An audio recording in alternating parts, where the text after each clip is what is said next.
संतोष देशमुख हत्याकांडानंतर आता आज मुंबईमध्ये मोर्चा निघतायत. कसं पाहता, दुसरीकडे एसआयटीनं म्हटलं की वाल्मिक कराडची संपत्ती जप्त करण्यासाठी त्यांनी न्यायालयात अर्ज देखील केला.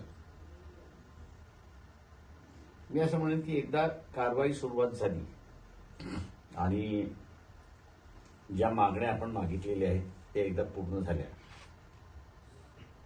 की मग त्या पूर्णत्वाला मागण्या मान्य केलेल्या आहेत, त्याच्यावरती यंत्रणा उभी केलेली आहे, तिला पूर्णत्वाला घेऊन जाणं हे त्याच्यातलं महत्वाचं असं मी त्या ठिकाणी मानतोय.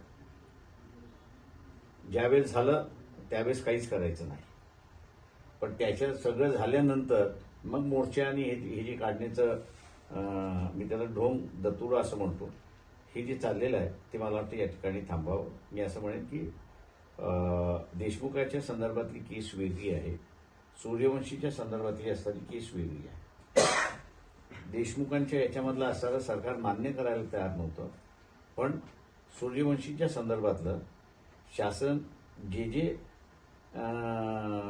आणि ज्या रीतीने आरोपी तिथले असणारे अरेस्ट होतील या दृष्टीने असणारं जे केलेलं आहे त्याची कारवाई त्या ठिकाणी झालेली आहे. आम्हाला जे असणारं ज्युडिशियल कमिशन जे पाहिजे होतं, काय का कोमिंग ऑपरेशनच्या संदर्भातलं, काय का तिथे असणारं तुम्हाला ज्याला हे म्हणतो आपण की रिस्पॉन्सिबिलिटी फिक्स करावी लागते, ती आता मला वाटतं त्या ठिकाणी झालेली आहे. एकच वाद तिथे राहिलेला असेल सूर्यवंशीच्या संदर्भातला. मी असं म्हणतो की आम्ही असणारं त्याचं वय घेताना तो किती कमवू शकतो हे लक्षात घेतलं आणि त्याला अनुसरून आम्ही असणारं कॉम्पन्सेशन त्या ठिकाणी मागितलं.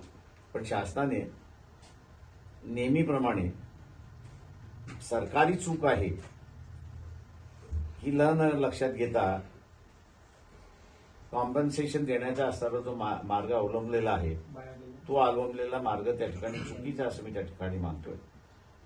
हे आम्ही आता त्याच्या कॉम्पन्सेशनची जी केस आहे आणि त्याच्या तिथल्या कारवाईची जी केस आहे ती आम्ही ह्युमन राईट्स कमिशनकडे त्या ठिकाणी घेऊन गेलेलो आहोत आणि अपेक्षा आम्ही बाळगतोय की ह्युमन राईट कमिशन असणारं त्याला न्याय देईल अशी असणारी परिस्थिती.